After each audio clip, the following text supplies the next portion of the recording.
अस्सलाम वालेकुम जाकिर नाइक। मैं आपका बहुत बड़ा फ़ैन हूँ और आपके बयान हमेशा सुनता रहता हूँ।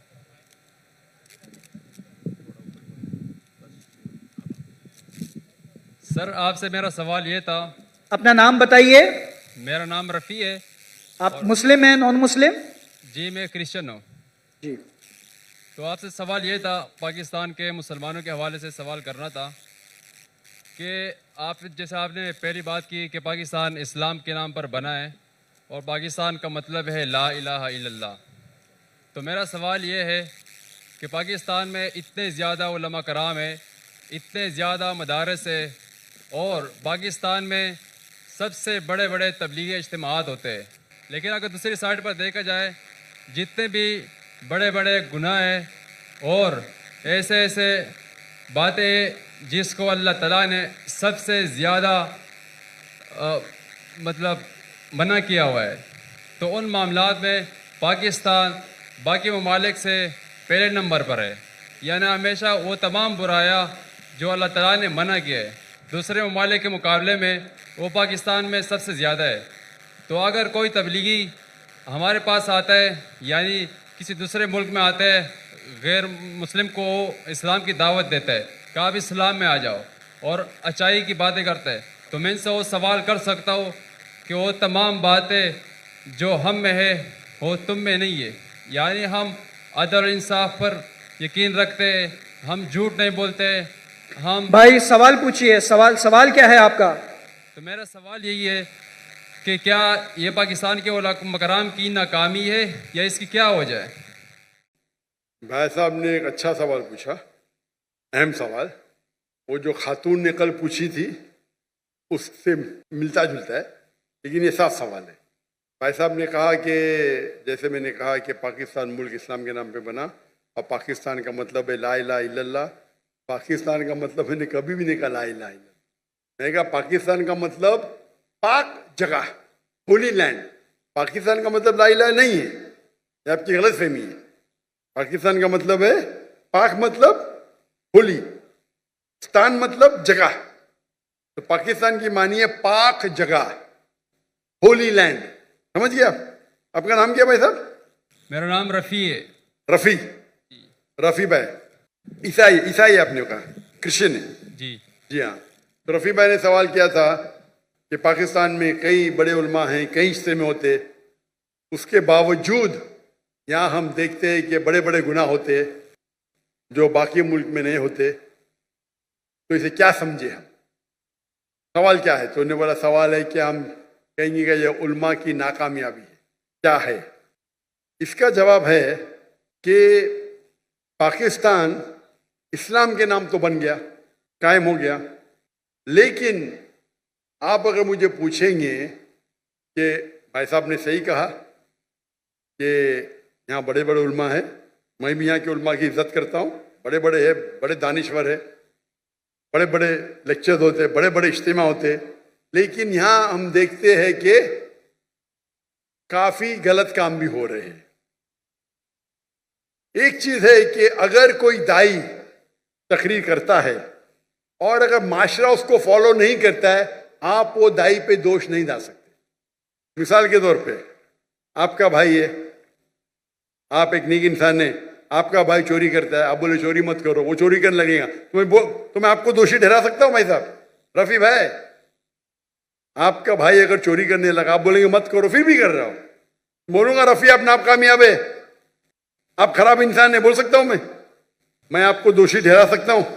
जी बिल्कुल ठहरा सकता हूं। नो सॉरी, मैं आपको जेल में डाल सकता हूं? नहीं। आपका भाई चोरी कर रहा है, आपने उसे कहा मत चोरी करो, मैं आपको दोषी ठहरा सकता हूं? नहीं।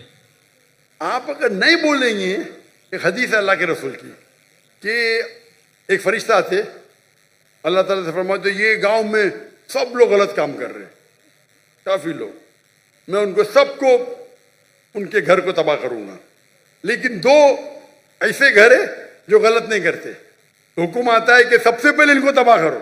क्यों? उनने बाकी को दावत दी नहीं। अगर गलत काम हो रहा है तो रोकना मुसलमान का फर्ज है। 3 है, अल्लाह के रसूल ने कहा अगर कुछ गलत काम देखते हो सके तो हाथ से रोको, हाथ से नहीं रोक सके तो जबान से रोको, जबान से रोकते कम से कम दिल में कोसो। कुछ गलत काम हो रहा है, अगर आपके पास हिम्मत नहीं बात करने के लिए, अपने गवर्नर साहब के तो माशाल्लाह बहुत हिम्मत है, तो कम से कम दिल में तो कोसो। अगर इतना करेंगे तो आप लोवेस्ट लेवल के मुसलमान हैं। तो मैं जानता हूं, जहां तक के यहाँ के उलमा का सवाल है, जितनी महीने उनकी तकरीर, सारे उलमा की तो नहीं सुनाओ, जितनों की महीने सुनाओ और जिससे मुतासिर हुआ हूं मैं, मिसाल के तौर पे डॉक्टर इस्तार अहमद, मुफ्ती तकी उस्मानी, मौलाना फजलुर रहमान, माशाअल्लाह ये अजीम उलमा है, तकरीर कर रहे हैं इन लोग। और खुसूसन डॉक्टर इस्तार अहमद, जब मैं मिलने उनको आया था 51 में, मैं बोला क्यों है, मैं बोला इस्लामिक इदारे देखना है। बोले आपको पाकिस्तान में इदारे मिलेंगे, इस्लाम नहीं मिलेगा। अल्लाह उनको जन्नत नसीब फरमाए, जन्नत आला, जन्नत फिरदौस। मुझे एक पाकिस्तानी अभी कल मिला, कल बोला डॉक्टर साहब, जब डॉक्टर इस्लाम साहब जिंदा थे हमें उन कदर ही नहीं की, अभी मरने के इंतकाल होने के बाद हम सुनते तो जो ने 20 साल पहले कहा वो अभी सही आ रहा है। पाकिस्तान के बारे में तो छोड़ो, हिंदुस्तान के बारे में डॉक्टर इस्तार अहमद कहते थे बीजेपी 2 सीट है, वो हिंदुस्तान को रूल करेंगे। क्या कौन सोच भी नहीं सकता था ख्वाब में। ये डॉक्टर इस्तार अहमद साहब की दूर अंदेशी है, फॉर साइटेडनेस। जब बीजेपी की 2 सीट थे उस टाइम कहा कि बीजेपी हिंदुस्तान को रूल करेंगी।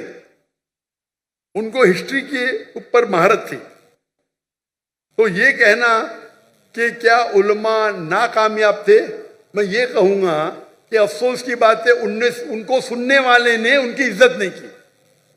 उस वक्त मैं हिंदुस्तान से मिलने आया डॉक्टर इस्तार अहमद साहब को और उनके सारे कसरे ली, और उस वक्त भी मुझे 3 चीज करते डॉक्टर इस्तार अहमद साहब। एक होता है कि तफसीर कुरान, तर्जुमा कुरान पढ़ते थे, कुरान को की दावत को फैलाते थे। दूसरा इस्लाह करते थे, शिर्क, अक़साम शिर्क, राह निजात, कई तकरीर। और तीसरा उनका था पॉलिटिक्स। और मुझे पॉलिटिक्स से ज्यादा शौक नहीं है। अभी हिजरत करने के बाद शौक हो गया।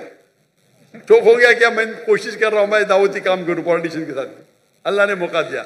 अभी जब मैं सुनता हूं डॉक्टर इस्तार अहमद साहब क्या कहते हैं, उस टाइम में उनके कैसेट कुरान के ऊपर थे, फौरन सुन लेता था। अगर इस्लाह के ऊपर सुन लेता था, पॉलिटिक्स सर मैं तो पॉलिटिशियन नहीं हूं, थोड़ा सुन लेता था, बंद करता था। अभी मैं सुनता हूं तो उनकी दूरअंदेशी, फॉर साइटेडनेस इतना है कि 95 में कहा जो हिंदुस्तान में 20 साल बाद होगा।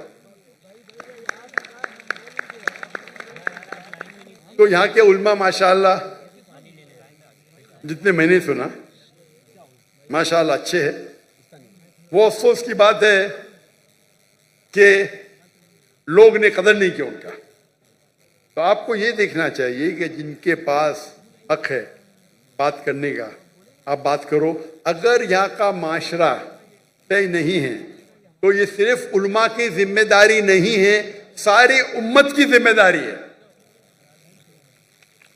दावा देना हर एक के लिए, मुसलमान के लिए फर्ज है।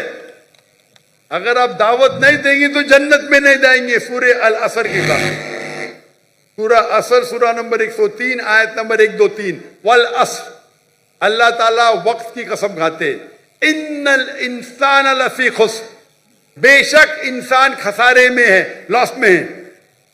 सिवा इल्लल्लज़ीना आमनू व अमिलु सॉलिहाती व तवासौ बिल हक़्क़ व तवासौ बिस सब्र।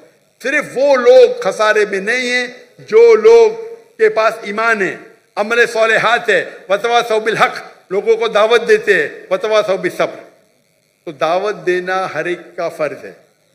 तो मेरी ये इल्तिजा है मेरे पाकिस्तानी भाइयों और बहनों से, नंबर 1, क्योंकि मैं पाकिस्तानियों से बाहर ज्यादा मिलता हूं, यहां भी मिल रहा हूं माशाअल्लाह। पाकिस्तानी लोग ज्यादा मुतासिर है अमेरिका के साथ, उनकी हयात मकसद। मैं कल तकरीर किया था, हमारी जिंदगी का मकसद क्या है, अमेरिका जाना यूके जाना, वेस्टर्न। और मुझे क्या बोलते, अरे हालात पाकिस्तान के बहुत बुरे इसलिए मैं जा रहा हूं। अरे बुरे किया किसने हालात को, आपने उन्हें। उसके बावजूद पाकिस्तान अमेरिका से 100 दर्जा बेहतर है आखिरत के लिए, 1000 दर्जा, माफी चाहता हूं। आप पाकिस्तान में रहेंगे, जन्नत के जाने के इम्कान 1000 गुना ज्यादा है बनिस्बत अमेरिका में। और ये डंकी की चोट पे कहता हूं। और मेरे तकरीर की वजह से माशाअल्लाह गिनती तो ने हजारों, टेंस ऑफ थाउजेंड पाकिस्तानी जो माइग्रेट करने वाले थे यूरोप में, अमेरिका में, माशाअल्लाह उन्होंने अपना इरादा बदल दिया। जहां तक कि यहाँ के माशरे की सवाल, जैसा मैंने कहा, गवर्नर साहब आपके साथ है, आप भी साथ दीजिए। और हमेशा अल्लाह और अल्लाह के रसूल के बात पे जुड़ जाइए। अल्लाह ताला फरमाते सूरह इमरान में, सूरह नंबर 3 आयत नंबर 103 में, वातसिमू बिहब्लिल्लाहि जमीअन वला तफरकू, अल्लाह की रस्सी को मजबूती से पकड़े और आपस में मत बंटो। ये कहने के लिए मेरे को गौर से सुनो पाकिस्तानी भाइयों और बहनों, उसका मतलब नहीं कि आप कुरान और अल्लाह के रसूल के साथ जुड़ो, कोई पार्टी के साथ मत जुड़ो। अगर दुनियावी पार्टी के साथ जुड़ेंगे तो कुर्सी के चक्कर में अल्लाह और अल्लाह के रसूल को पीछे छोड़ देंगे। तो पार्टी करेंगे तो नफरत पैदा होगी, गवर्नमेंट में तनाव रहेगा। आप एक मुसलमान उम्मा जैसे जाओ, एक अपने दूसरे उम्मती भाई के पास। ये पार्टी छोड़ो, जो भी पार्टी इधर है, ये पार्टी को बाजू रखो, कोई कुरान हदीस में पार्टी का जिक्र नहीं है। आप एक मुस्लिम जैसा जाओ, दूसरे मुस्लिम से मिलो। ये पार्टी के चक्कर में, कुर्सी के चक्कर में आखिरत चली जाती है। तो इसीलिए आप सब लोग साथ में हो, मोहब्बत से बात करो। और ये बात करना चाहिए कि इसके वजह से आपकी भी आखिरत बनेगी, हमारी भी बनेगी। हम क्या करते हैं कि इस्लाम के नाम पे गलत फहमियां फैलाते हैं, इस्लाम के नाम पे गलत काम करते हैं और फिर इस्लाम बदनाम हो जाता है। इसीलिए मैं कहता हूं, इस्लाम जानने के लिए मुस्लिम को मत देखो, डॉक्टर जाकिर नायक को मत देखो, कुरान और हदीस पढ़ो। अगर कोई इंसान को देखने का है, बेस्ट एग्जाम्पल मोहम्मद सल्लल्लाहु अलैहि वसल्लम, उससे बेहतरीन आपको मिसाल मिलेंगे ही नहीं। उसके बाद हमारे खुलफा राशिदीन है, उनकी जिंदगी देखो। आज के मुसलमान को देखेंगे तो आप इस्लाम छोड़ देंगे। हमारी हालत बुरी है, हम कमजोर है, हम बात भी करने को डरते हैं। 40,000 से फिलिस्तीन भाई हमारे मर गए, हम मुंह भी नहीं खोल सकते। अल्लाह ने आपको ताकत दी है, हथियार दिए, काहे के लिए? हमारे मुसलमान भाई का कत्ल हो रहा है, जेनोसाइड खुल्लम खुल्ला लाइव टेलीकास्ट हो रहा है। क्या कर रहे हैं हम? अभी 1 साल पूरे हो जाएंगे कल, सोलर कैलेंडर के हिसाब से 1 साल पूरे होंगे। 11 दिन पहले लूनर कैलेंडर के हिसाब से 1 साल पूरे हुए। और एक बड़ा मजमा था टर्की में, मैंने ऑनलाइन किताब की थी उसके ऊपर, और बड़े बड़े उलमा थे उस तकरीर में, तो मैंने भी किताब की उधर 10 मिनट की। मैं पाकिस्तान के आने के पहले वो किताब की मलेशिया से। तो इंशाअल्लाह अगर आप अल्लाह और अल्लाह के रसूल के बात पे एक हो जाएंगे, अल्लाह ताला आपके साथ रहेगा। और इंशाअल्लाह उम्मीद करता हूं कि इंशाअल्लाह पाकिस्तान मानी की तौर पे पाक हो, इंशाअल्लाह पाक हो, ताकि इस सरजमीन पे कोई गुनाह ना हो। इंशाअल्लाह दुआ करते। आज नहीं तो कुरान में तो लिखा है ये वक्त आएगा, चाहे आप जिंदा रहे मैं जिंदा रहे। कुरान में तो लिखा हुआ है, जो मैंने आयत कोट की 3 जगह पे, इंशाअल्लाह 7 साल तक के सारी धरती पे इस्लाम की शरीयत नाजिल होंगी और इंशाअल्लाह सबसे अमन का मौका रहेगा उस वक्त।